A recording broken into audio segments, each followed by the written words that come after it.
কথায় আছে ভালোবাসা নাকি কোনো বাধাই মানে না, কিন্তু তাই বলে মানুষের সাথে প্রেতাত্মার প্রেম এটাও আবার সম্ভব নাকি? হ্যাঁ, আজকের গল্পে আমরা ঠিক এমনই এক রহস্য রোমাঞ্চকর কাহিনী দেখতে চলেছি, যেখানে ভয়ঙ্কর এক রাক্ষস এক মানুষের প্রেমে পড়ে যায়, আর রাক্ষস মেয়েটাকে আবার মানুষের রক্ত মাংস খেয়েই ক্ষুধা নিবারণ করতে হয়। তাই এসব কিছু জানতে পেলে গ্রামের মানুষরা তাকে মেরে ফেলার জন্য উঠে পড়ে লাগে, আর এরই মধ্য দিয়ে এগিয়ে যেতে থাকে তাদের দুজনের রহস্যময় ভালোবাসার গল্প। কিন্তু গল্পের শেষটায় গিয়ে এমন ভয়ঙ্কর কিছু ঘটবে সেটা আমি একেবারেই আশা করিনি। আজকের গল্পটা তোমাদেরকে মিষ্টি একটা ভালোবাসার অনুভূতি দিবে, প্রথমে হাসাবে আবার শেষে গিয়ে কাঁদাবে। বলছিলাম 2019 সালে মুক্তি পাওয়া ইনহিউম্যান কিস মুভিটার কথা। গল্পটি শুরু হতেই দেখা যায় জাট, সাই, নুই এবং তিং নামের চারটি বাচ্চা গভীর জঙ্গলের দিকে হেঁটে যাচ্ছে।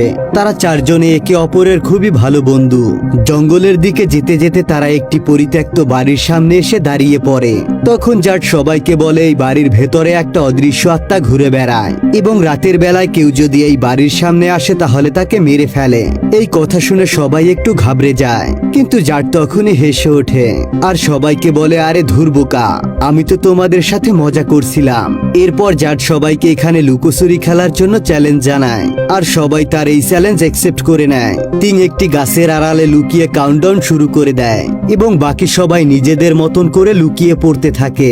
এরপর সাই নুইকে বলে, আমরা যদি ঘরের মধ্যে গিয়ে লুকাই তাহলে আমাদেরকে কেউ খুঁজে পাবে না। তাই তারা দুজনে ঘরের মধ্যে গিয়ে লুকিয়ে পড়ে। তখনই সাই দূরে একটা অদ্ভুত বাক্স দেখতে পায়। সে ভয়ে ভয়ে বাক্সটার দিকে এগিয়ে যায়, তবে কাছে যেতেই সে দেখতে পায় বাক্সটার ভেতরে কিছুই নেই। এতে সে একটু স্বস্তির নিঃশ্বাস ফেলে, কিন্তু তখনই হঠাৎ তার পিছনে কালো ছায়ার মতো ভয়ঙ্কর কিছুর একটা মাথা দেখা যায়। তবে সাই সেটা একেবারেই লক্ষ্য করে না। এরপর অনেকটা সময় পেরিয়ে যায়। সাই এখন অনেক বড় হয়ে গিয়েছে। তো একদিন ঘুম থেকে উঠে হঠাৎ করেই সাই লক্ষ্য করে তার বিছানায় কিসের যেন রক্ত লেগে আছে। সে একটু অবাক হয়, কিন্তু বিষয়টাকে খুব একটা গুরুত্ব দেয় না এবং সে রেডি হয়ে বাসা থেকে বেরিয়ে পড়ে। রাস্তা দিয়ে যাওয়ার সময় হঠাৎ করে তার ছোটবেলার বন্ধু জার্ডের সাথে দেখা হয়। জার্ড মূলত সাইকে ভীষণ পছন্দ করে এবং সে বিভিন্নভাবে তাকে ইমপ্রেস করার চেষ্টা করে, কিন্তু সে কোনোভাবেই সাইকে পটাতে পারে না। যাই হোক, তারা দুজনে গল্প করতে করতে গ্রামের একটা হাসপাতালের সামনে চলে আসে। সাই মূলত এখানে একজন নার্স হিসেবে কাজ করে। জাট মাঝে মধ্যেই তাকে সাহায্য করার জন্য এখানে আসে, তবে তাদের এই হাসপাতাল বেশিরভাগ সময় ফাঁকা থাকে, কেননা তাদের গ্রামে মানুষের সংখ্যা খুবই কম এবং সেখানে তেমন কেউ অসুস্থ হয় না বললেই চলে। তো হাসপাতালে কেউ না থাকার কারণে জাট সাইকে বলে তার সঙ্গে একটা ডেটে যেতে, কিন্তু সাই এতে রাজি হয় না, কারণ সে জাটকে ছোটবেলা থেকে তার একটা ভালো বন্ধু মনে করে। যাই হোক, ঠিক তখনই সেখানে একজন মহিলা তার ছোট্ট একটি বাচ্চাকে নিয়ে আসে চিকিৎসা করাতে। সাই দেখতে পায় বাচ্চাটির পা থেকে প্রচন্ড রক্ত ঝরছে, তাই সে বাচ্চাটির চিকিৎসা শুরু করে দেয়। ঠিক তখনই ওই বাচ্চাটির মা সাইকে বলে, ক্রাচু নামের একটি রাক্ষস আমাদের প্রতিবেশীর মুরগি খেয়ে ফেলেছে, আর গ্রামের অনেকেই এই ক্রাচুকে দেখেছে। মহিলাটি সাইকে বলে, শোনো মা, ঘুমানোর আগে অবশ্যই জানালা দরজা খুব ভালোভাবে বন্ধ করে ঘুমাবে, কেননা ভয়ঙ্কর রাক্ষসটা রাতের বেলায় ঘুরে বেড়ায় এবং বাইরে কোনো মানুষ কিংবা পশু পাখি পেলে তাদের রক্ত এবং মাংস খেয়ে ফেলে। কথাগুলো শুনে সাই কিছুটা অস্বস্তি বোধ করে এবং তখনই ওই মহিলা তার বাচ্চাটিকে নিয়ে সেখান থেকে চলে যায়। তারা চলে গেলে সাই জাটকে বলে তার প্রায় নুইয়ের কথা মনে পড়ে, মানে তার ছোটবেলার সেই বন্ধু যার সাথে সে পরিত্যক্ত বাড়িতে লুকিয়েছিল। সে বলে, ছোটবেলা থেকেই আমরা জানি না নুই কোথায় আছে কিংবা কেমন আছে। এটা শুনে জাট বুঝতে পারে যে নুইয়ের প্রতি সাইয়ের বেশ দুর্বলতা রয়েছে। যাই হোক, রাতের বেলা সাইয়ের বাবা বলে, ক্রাচু রাক্ষসের হাত থেকে বাঁচার জন্য গ্রামবাসীরা প্রতিদিন পাহারা দেবার ব্যবস্থা করেছে, তাই আজকে রাতে আমি তাদের সাথে পাহারায় থাকবো। যা শুনতে পেয়ে সাই অনেক বেশি চিন্তিত হয়ে পড়ে। কিছুক্ষণ পর সাইয়ের বান্ধবী তার সাথে দেখা করতে আসে, আর সে সাইকে মজা করে জিজ্ঞাসা করে জার্ডের সাথে সে কখন বিয়ে করছে। তবে এসব কথাবার্তা সাইয়ের মোটেও ভালো লাগে না। তো এরপরেই সাই ঘুমাতে যায়, তবে ঘুমানোর আগে সেই মহিলার কথা মতো ঘরের দরজা জানালা খুব ভালোভাবে বন্ধ করে দেয়। এরপর ওই দিন রাতে ঘুমানোর সময় সে স্বপ্নে ওই পুরনো বাড়িটি এবং খালি বাক্সটিকে দেখতে পায়। তাছাড়া সে স্বপ্নে ওই ভয়ঙ্কর রাক্ষস ক্রাচুকেও দেখতে পায়। ওই দিন সকালে সে ঘুম থেকে উঠে দেখতে পায় তার রুমের দরজা জানালা সবকিছুই খোলা, আর এটা দেখতে পেয়ে সে খুবই অবাক হয়ে যায়, কারণ কালকে রাতে ঘুমানোর সময় সে ভালোভাবে এগুলোকে বন্ধ করে ঘুমিয়েছিল। তাহলে সেগুলো কিভাবে খুললো সে কিছুই বুঝতে পারে না। সেদিনকারের মতো সে আজকেও দেখতে পায় তার বিছানায় অনেক রক্ত লেগে আছে। তাছাড়া সে তার বুকে বেশ বড়সড় একটা আঁচড়ের দাগ দেখতে পায়। এসব দেখতে পেয়ে সাই অনেকটা ঘাবড়ে যায়। এরপর এসব দেখতে পেয়ে সাই ভেবে ভেবে নেয় আবারও সেই জঙ্গলের ওই বাড়িটাতে তার যাওয়া উচিত এবং সে জার্ডের সাথে এই বিষয় সবকিছুই শেয়ার করে। তার কথা মতো জার্ড তাকে নিয়ে সেই জঙ্গলের দিকে যেতে শুরু করে। কিছু দূর যাওয়ার পরে সন্ধ্যা পেরিয়ে রাত নেমে আসে। এতে তারা আস্তে আস্তে ভয় পেতে শুরু করে, কিন্তু তখনই হঠাৎ করে তারা কোনো কিছুর একটা অদ্ভুত শব্দ শুনতে পায়। তারা প্রচন্ড ভয় পেয়ে দুজনে লুকিয়ে পড়ে, কিন্তু তখনই তারা তাদের ছোটবেলার বন্ধু নুইকে তাদের সামনে দাঁড়িয়ে থাকতে দেখে, যে কিনা অনেক বছর ধরেই গায়েব হয়েছিল। তো নুইকে সামনে থেকে দেখতে পেয়ে সাই যেন আনন্দে আত্মহারা হয়ে পড়ে এবং সাথে সাথে তাকে জড়িয়ে ধরে। আর এমন দৃশ্য দেখে বেচারা জার্ড অনেক বেশি কষ্ট পায়। এদিকে ঠিক তখনই সেখানে হাতে মশাল এবং বন্দুক নিয়ে একদল লোক এগিয়ে আসে। এরা মূলত হলো ক্রাচু হান্টার, আর তাদের উদ্দেশ্য হলো গ্রামের মানুষকে ক্রাচু সম্পর্কে জানানো এবং এই ক্রাচুদেরকে খুঁজে বের করা।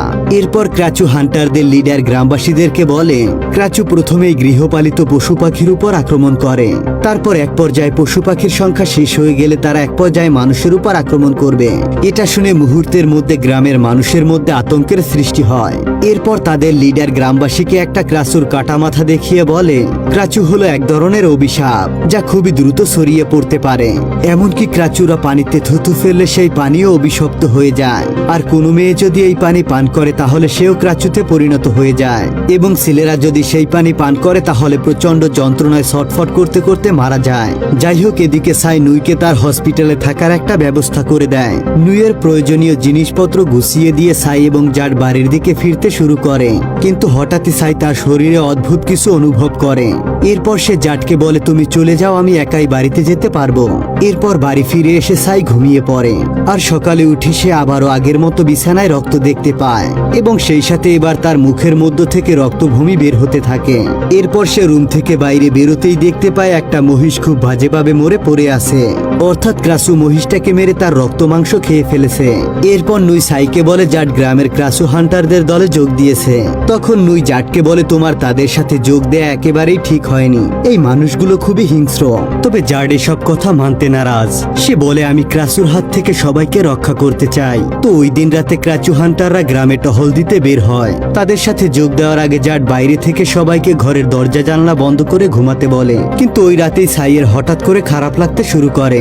তার প্রচন্ড বুকে ব্যথা হতে থাকে, আর দেখতে দেখতে সে কিছুক্ষণের মধ্যেই ক্রাচুতে পরিণত হয়ে যায়। আর ঠিক এই পর্যায়ে এসে বোঝা যায় যে সাই নিজেই একজন ভয়ঙ্কর ক্রাচু।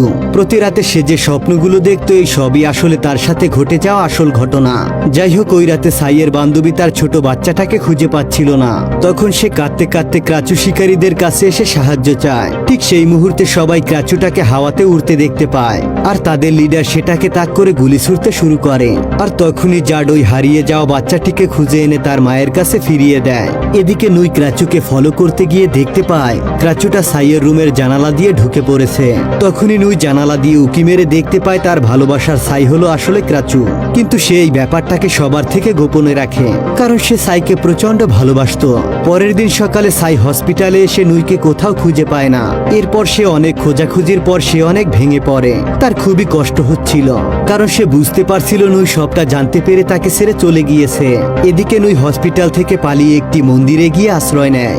সকালে সেই মন্দিরের পূজারীকে সে ক্রাচুর ব্যাপারে জিজ্ঞাসা করে। তখন সেই পূজারী তাকে জানায় ক্রাচু কোনো ভূত কিংবা আত্মা নয়, তারা মানুষেরই একটা অংশ, কেননা তারা অনেক দিন ধরেই মানুষের মধ্যে রয়েছে, আর তাদের ভয় পাবার কিছুই নেই। মূলত যে সকল ব্যক্তি ব্ল্যাক ম্যাজিক করে থাকে তাদের ম্যাজিকে কোনো ভুল হলে মেয়েরা ক্রাচুতে পরিণত হয় এবং ছেলেরা ক্রেনে পরিণত হয়। এছাড়া ক্রাচু নিজেদের ক্ষুধা নিবারণের জন্য শুধুমাত্র পশু পাখি শিকার করে, সাধারণত তারা কোনো মানুষের ক্ষতি করে না। এই কথা শুনে নুই বলে আমার এক বন্ধু ক্রাচুতে পরিণত হয়েছে, আর এখন তার কি করা উচিত? তখন ওই পূজারী বলে তার যেটা মন চায় সেটাই এখন তার করা উচিত। এটা শুনে নুই সবকিছুই বুঝে যায় এবং সে আবারও গ্রামে ফিরে আসে। তো ওই দিন রাতে সাই আবারও যখন ক্রাচুতে পরিণত হচ্ছিল তখন নুই তার কাছে সাইয়ের জন্য কয়েকটা মরা মুরগি নিয়ে আসে, আর সাই সেগুলো দিয়ে তার ক্ষুধা মেটায়। পরের দিন সকালে সাই হসপিটালে গিয়ে নুইকে দেখতে পায় এবং সে প্রচন্ড খুশি হয়ে যায়। সে নুইকে জড়িয়ে ধরে কাঁদতে শুরু করে। এখন ঠিক এইভাবে প্রতিদিন রাতে নুই সাইয়ের জন্য মরা মুরগি নিয়ে আসতে শুরু করে, ফলে সাইয়ের আর বাইরে বের হবার প্রয়োজন পড়ে না। এতে ওই ক্রাচু হান্টার দলের লোকেরা অবাক হয়ে যায় এবং তারা ভাবতে থাকে গত 1 মাস ধরে কোনো ক্রাচু তাদের সামনে আসে না।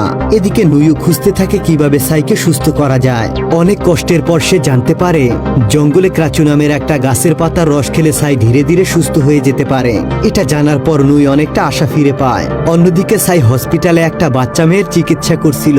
তখনই ভুলবশত সাইয়ের অর্ধেক খেয়ে রাখা জুস ওই বাচ্চা মেয়েটি খেয়ে ফেলে। ফলে ওই রাতে বাচ্চা মেয়েটি ক্রাচুতে পরিণত হয়ে যায়। মেয়েটির বাবা মা প্রচন্ড ভয় পেয়ে ক্রাচু হান্টার লিডারকে ডেকে নিয়ে আসে। ওই লিডার মেয়েটিকে টিকটিকির লোভ দেখিয়ে ফাঁদে ফেলে এবং এক পর্যায়ে তাকে মেরে ফেলে। লিডার মেয়েটিকে মেরে তার দেহ থেকে হৃৎপিণ্ড বের করে আনে। তাই হসপিটাল থেকে আসার পরে তার মেয়ের অবস্থা এরকম হয়েছে। লিডার এবার পরিষ্কারভাবে বুঝতে পারে এই সব কিছুর পিছনে সাইয়ের কোনো হাত আছে। এদিকে সাইয়ের মেয়েটির জন্য খুবই কষ্ট হচ্ছিল, কারণ সেই মেয়েটির মৃত্যুর জন্য সে নিজেই দায়ী, আর তার কারণেই এই নিষ্পাপ মেয়েটি মারা গেল। ঠিক সেই মুহূর্তে নুই তার কাছে চলে আসে। তাকে কষ্ট পেতে দেখে নুই তাকে বোঝায় একদিন সবকিছুই ঠিক হয়ে যাবে। তারপর সাই তাকে জঙ্গলের ওই বাড়িটায় যাবার কথা বলে, কারণ প্রতি রাতে সে স্বপ্নে ওই বাড়িটাকে দেখতে পায়। তখন নুই চিন্তা করে যে নিশ্চয়ই ওখানে কিছু আছে, তা না হলে সাই রেগুলার ওই বাড়িটাকে স্বপ্নে কেনই বা দেখবে। এদিকে লিডার সবাইকেই কড়া নজরে রাখে। নুই সাইকে নিয়ে জঙ্গলের ওই বাড়িটার দিকে যাচ্ছে। তখন লিডার তার লোকজন নিয়ে তাদেরকে ফলো করতে শুরু করে। নুই এবং সাই বাড়িটার দিকে যাবার পথে একটি গাছ দেখতে পায়। সেই গাছের পাতা মুখে দিতেই সাই কিছুটা স্বস্তি অনুভব করে। তখনই তারা বুঝতে পারে যে এটা খেলেই সাই খুব দ্রুত সুস্থ হয়ে যাবে। এটা ভেবে তারা খুশিতে আত্মহারা হয়ে যায় এবং এক পর্যায়ে তারা দুজনে কাছাকাছি চলে আসে। এদিকে জার দূর থেকে তাদেরকে ঘনিষ্ঠ হতে দেখে ফেলে, কারণ সেও ক্রাচু হান্টার দলের সাথে এখানে এসেছিল। তো এই দৃশ্য দেখতে পেয়ে জার নুইকে প্রচন্ড মারধর করে, কেননা সে সাইকে তো তার নিজের গার্লফ্রেন্ড হিসেবেই দেখত। তাদের লড়াইয়ের মাঝে সাই ভয় পেয়ে কিছু গাছের পাতা নিয়ে দৌড়ে সেই বাড়িটার ভিতরে চলে যায়, যেখানে মূলত তারা ছোটবেলায় এসেছিল। লিডারের লোকজন তখনও সাইকে ফলো করে যাচ্ছিল। সাই বাড়ির মধ্যে গিয়ে সেই বাক্সটির কাছাকাছি গেলে তার আগের সমস্ত স্মৃতি মনে পড়ে যায়। তার মনে পড়ে যায় যখন তারা ছোটবেলায় লুকোচুরি খেলতে বাড়িটির ভিতরে ঢুকেছিল, তখন এই বাক্সের কাছাকাছি আসতেই ক্রাচু তাকে ধরে ফেলেছিল। আর তখনই সাই ক্রাচুর অভিশাপের শিকার হয়, অর্থাৎ কেন সে এই মনস্টারে পরিণত হয়েছে সে এটা বুঝতে পারে। কিছুক্ষণের মধ্যেই ক্রাচু হান্টার দল এখানে চলে আসে এবং তারা সাইকে মারার অনেক চেষ্টা করে। তবে তাদেরকে দেখে সাই ভীষণ রেগে যায় এবং ক্রাচুতে পরিণত হয়ে সেখানে থাকা সবাইকে মারতে শুরু করে। এটা দেখতে পেয়ে লিডারের লোকগুলো সবাইকে গুলি করার চেষ্টা করে, কিন্তু তখনই জাট সেখানে চলে আসে এবং তাদেরকে বাধা দেয়। কিন্তু এতে লিডার জাটকে প্রচন্ড মারধর করে এবং তাকে উপর থেকে নিচে ফেলে দেয়। এতে করে জাট সেখানেই অজ্ঞান হয়ে যায়। আর এই সুযোগে নুই সেখান থেকে সবাইকে নিয়ে পালিয়ে যায়। পরের দিন সকালে গ্রামবাসীরা দেখতে পায় ক্রাচু হান্টার দলের লোকেরা অনেকেই মারা গিয়েছে এবং তাদের সাথে সাথে বেশ কয়েকজন গ্রামবাসীও মারা গিয়েছে। তারা বুঝতে পারে যে ক্রাচুই এই কাজ করেছে। সবকিছু দেখে গ্রামবাসীরা প্রচন্ড রেগে যায়। ঠিক তখনই ক্রাচু হান্টারের লিডার অজ্ঞান হয়ে যাওয়াতে জাটকে সেখানে নিয়ে আসে এবং জার্ডের বাবাকে বলে আপনার ছেলের এই অবস্থার জন্য ক্রাচুই দায়ী। সে সবাইকেই বলে দেয় যে গ্রামে ওই সাই নামের মেয়েটাই হলো আসলে ওই ভয়ঙ্কর ক্রাচু। এই কথা শোনা মাত্রই গ্রামবাসী সাইকে মেরে ফেলার সিদ্ধান্ত নেয়। আর এসব কথা শুনতে পেয়ে নুই সাইকে বাঁচানোর জন্য ছুটে আসে। এদিকে সাইও তখন প্রচন্ড ব্যথায় কাতরাচ্ছিল, তাই সে তার কাছে থাকা ওই ক্রাচু গাছের পাতা আবারও খুঁজতে থাকে। আর এদিকে যেহেতু গত রাতে সাই এবং নুই একে অপরকে কিস করেছিল, তাই সাইয়ের অভিশাপ এখন নুইয়ের মধ্যেও চলে এসেছে। ফলে নুইও প্রচন্ড ব্যথায় কাতরাতে থাকে। এদিকে গ্রামবাসীরা এতক্ষণে সাইয়ের বাসায় পৌঁছে গিয়েছে, কিন্তু সাইয়ের বাবা তাদেরকে বাধা দেয় এবং বলে আমার মেয়ে সম্পূর্ণ ঠিক আছে। এই বলে সে সাইকে সকলের সামনে নিয়ে আসে। সবাই দেখতে পায় সাই ক্রাচু হয়নি। যেহেতু অনেক রাত হয়ে গিয়েছে কিন্তু সাই এখনো ক্রাচুতে পরিণত হয়নি, তাই সে কোনো ক্রাচু নয়। মূলত ওই ক্রাচু গাছের পাতা খাওয়ার ফলে সে এখনো সুস্থ আছে। তো এই সুযোগে সাই সবাইকে বলে যে ক্রাচু হান্টারের লিডার তোমাদের সবাইকে মিথ্যা বলেছে। মূলত গত রাতে সে তার দলবল নিয়ে আমাকে কিডন্যাপ করে আমার সাথে খারাপ কাজ করার চেষ্টা করেছিল, আর জাড ওই মুহূর্তে আমাকে বাঁচিয়েছিল। ফলে লিডার তার দলবল নিয়ে এখান থেকে পালিয়ে যায়। এদিকে জাড তার রুমে জেগে উঠে দেখতে পায় লিডার তার সামনে বসে আছে। লিডার জাডের উপর হামলা করে এবং তাকে কামড়ে দেয়, আর জাড আস্তে আস্তে ক্রেনে পরিণত হয়ে যায়। অর্থাৎ বোঝাই যাচ্ছে লিডার মূলত একটা ক্রেন। ক্রেন। এই অভিশাপে মেয়েরা আক্রান্ত হলে যেমন ক্রাসুতে পরিণত হয়, ঠিক তেমনি ছেলেরা আক্রান্ত হলে পরিণত হয় ক্রেনে। আর এর পেছনে অবশ্য একটা গল্প আছে। আসলে ক্রেন ছিল একটা ডেমন এবং ক্রাসু ছিল তার স্ত্রী। তবে ক্রাচু একদিন একটা মানুষকে ভালোবেসে ফেলে আর তারা একসাথে পালিয়ে যাবার সিদ্ধান্ত নেয়। ক্রেন এটা জেনে যায় এবং তাদের দুজনকেই মেরে ফেলে। এরপর তার স্ত্রী অর্থাৎ ক্রাচুর হৃৎপিণ্ড বের করে নেয়। আর এরপর থেকেই ক্রেনদের মধ্যে প্রতিশোধের আগুন জ্বলতে থাকে। যুগের পর যুগ ধরে ক্রেনরা ক্রাসুদেরকে মেরে তাদের হৃৎপিণ্ড বের করে নেয়। আর এর কারণে লিডার ক্রাসুদেরকে মেরে তাদের হৃৎপিণ্ড বের করে ফেলতো। যাই হোক, সাই নিজেকে সুস্থ রাখার জন্য প্রতিদিন রাতে ওই ক্রাসু গাছের পাতা খেতে থাকে। অন্যদিকে নুইও সাইকে পুরোপুরি সুস্থ করার জন্য আপ্রাণ চেষ্টা চালিয়ে যাচ্ছে। এদিকে দেখতে দেখতে জার্ডের অবস্থা বেশ খারাপ হয়ে গিয়েছে। তার বাবা মা তাকে নিয়ে অনেক দুশ্চিন্তায় পড়ে গিয়েছে। অন্যদিকে লিডারও জেনে গিয়েছে ক্রাচু গাছের পাতার জন্য সাই আর ক্রাচুতে পরিণত হচ্ছে না। তাই সে জঙ্গলে গিয়ে ওই ক্রাচু গাছের সব পাতা আগুনে পুড়িয়ে দেয়। এতে সাই একেবারেই অসহায় হয়ে পড়ে। তার কাছে এখন মাত্র 2টি পাতা অবশিষ্ট আছে। সবকিছু জেনে সাই নুইকে বলে, আমরা এখন এখান থেকে অনেক দূরে হংকং শহরে পালিয়ে যাব এবং তোমার এই জটিল রোগের চিকিৎসা খুঁজে বের করব। সাইও এতে রাজি হয়ে যায় এবং তার সমস্ত জিনিসপত্র গুছিয়ে নিয়ে সাই জার্ডের সাথে দেখা করতে যায়। কিন্তু তার এমন বাজে অবস্থা দেখতে পেয়ে সে অনেক কষ্ট পায়। যার তখন সাইকে বলে, আমি অনেক আগে থেকেই জানতাম তুমি হলে ক্রাচু। যে রাতে তুমি আমাকে তোমার সাথে বাইরে যেতে নিষেধ করেছিলে, সেই রাতেই আমি তোমার আসল রূপ দেখে ফেলেছিলাম। আর এই কারণেই আমি হান্টারদের দলে যোগ দিয়েছি, যাতে আমি সবার হাত থেকে তোমাকে বাঁচাতে পারি। অর্থাৎ জাট গ্রামবাসীকে বাঁচানোর জন্য ওই দলে যোগ দেয়নি, বরং সাইকে রক্ষা করার জন্যই এমনটা করেছিল। তো এসব বলে জাট বারবার সাইকে অনুরোধ করে আর বলে, প্লিজ সাই, তুমি আমার সঙ্গে থেকে যাও। এদিকে সাই সেখান থেকে পালিয়ে যাওয়ার জন্য সমস্ত প্রস্তুতি সেরে ফেলেছে। সাই যখনই বের হতে যাবে তখনই তার বাবা সেখানে চলে আসে আর তাকে এমন একটি জায়গায় নিয়ে যায় যেখানে পুরো গ্রামবাসী জড়ো হয়েছিল। তারা সেখানে মূলত ক্রাচুর হাত থেকে বাঁচার জন্য জড়ো হয়েছিল। কিন্তু সাই এখানে পুরোপুরি ভাবেই ফেসে যায়। এদিকে লিডার জাটকে অনেক কুপরামর্শ দেয় এবং বলে, সাই তোমাকে নয় বরং নুইকে ভালোবাসে আর তোমাকে ফেলে তারা দুজন পালিয়ে যাচ্ছে। এসব কথা শুনতে পেয়ে জাট প্রচন্ড রেগে যায় এবং একটা সময় সে পুরোপুরি ক্রেনে পরিণত হয়ে যায়। আর ঠিক তখনই সাইও আস্তে আস্তে ক্রাচুতে পরিণত হতে শুরু করে, কারণ তার কাছে আর কোনো ক্রাচু পাতাই অবশিষ্ট নেই। আর দেখতে দেখতে সে পুরো গ্রামবাসীর সামনে ক্রাচুতে পরিণত হয়। তার বডি থেকে মাথাটা আলাদা হয়ে জঙ্গলের দিকে উঠতে থাকে। গ্রামের মানুষরা নিচে দাঁড়িয়ে তার দিকে এলোপাথারিভাবে গুলি ছুড়তে শুরু করে এবং তারা সবাই মিলে ঠিক করে যে সাইয়ের বডিটাকে তারা জ্বালিয়ে দিবে। সাইয়ের বাবা তাদেরকে থামানোর অনেক চেষ্টা করে, কিন্তু এতে করে কোনোই লাভ হয় না। আর ঠিক তখনই সেখানে সেই লিডার এবং জাট চলে আসে আর তারা দুজনেই এখন পুরোপুরি ক্রেনে পরিণত হয়ে গিয়েছে। জাট এসে সেই ক্রাচুর মাথাটাকে ধরে ফেলে এবং তাকে সেখানেই মেরে ফেলতে চায়। কিন্তু তখনই দূরে দাঁড়িয়ে থাকা নুই তাকে মনে করিয়ে দেয়, এটা তোমার ভালোবাসা সাই, তুমি তাকে এভাবে মেরে ফেলতে পারো না। এটা শুনতে পেয়ে জার্ডের হুঁশ ফিরে আসে এবং সে ক্রাচুকে রেখে লিডারকেই মারতে শুরু করে এবং তাদের দুজনের মধ্যে ভীষণ একটা লড়াই হয়। অন্যদিকে গ্রামবাসীরা সাইয়ের বডিটাকে মারতে মারতে বেহাল দশা করে ফেলেছে। নুই এবং সাইয়ের বাবা তাদেরকে আটকানোর জন্য আপ্রাণ চেষ্টা করতে থাকে।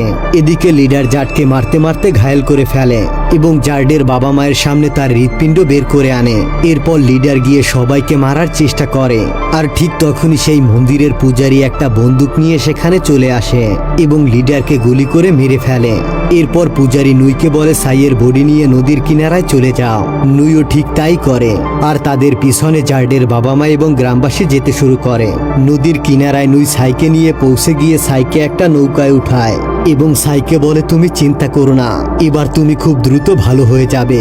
হংকং এ গিয়ে আমরা দুজনেই চিকিৎসা পাবো। আর এই কথা শুনে ক্রাচুর মতো রাক্ষসটা কাঁদতে শুরু করে। তারা দুজনে কথা বলার সময় হঠাৎ করে সাইয়ের মাথায় একটা গুলি এসে লাগে। এই গুলিটা আর কেউ নয় বরং জার্ডের বাবাই করেছে। আর ঠিক এভাবে গ্রামবাসীদের ভুল বোঝার কারণে দুটো ভালোবাসার মানুষ চিরতরে আলাদা হয়ে যায়। নুই সারা জীবনের জন্য তার ভালোবাসার মানুষকে হারিয়ে ফেলে এবং নদীর কিনারায় সে পাগলের মতো চিৎকার করতে শুরু করে। আর এই স্যাড এন্ডিং এর মাধ্যমে গল্পটা এখানেই শেষ হয়ে যায়।